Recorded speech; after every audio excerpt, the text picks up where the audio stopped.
How to delete all Instagram messages at once.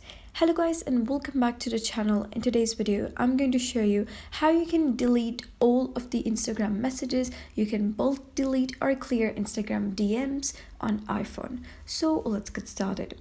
You can only do that if you have a professional account. To switch your account to professional, you're going to click on your profile at the bottom right, and then you're going to click on these three horizontal lines at the top right. Once you do so, you're going to scroll down till you find the section of for professionals. So once you're in your for professionals, you're going to click on account type and tools, and then you're going to click on switch to professional account. And here you're going to click on next, and then you're going to select the category of your professional account. And after that, you're going to click on either creator or business, click on next.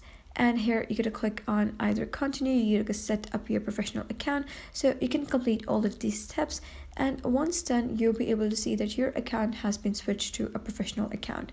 Now you're going to click on the home at the bottom left, and then you're going to click on messages, and here you'll be able to see this icon appear, that is three dots. So simply click on these three dots, and here you're going to click on select chats, and after that you can select all of the chats over here. Now you can see I'm selecting all of these, so you can simply select all of the chats, and once done you can simply click on delete, and then click on delete again, and now you can see that all of the chats are deleted. So that is basically how you can bulk delete or clear Instagram DMs on iPhone. So if you found this guide helpful, give it a thumbs up and don't forget to subscribe for more helpful tutorials. I'll see you in the next video.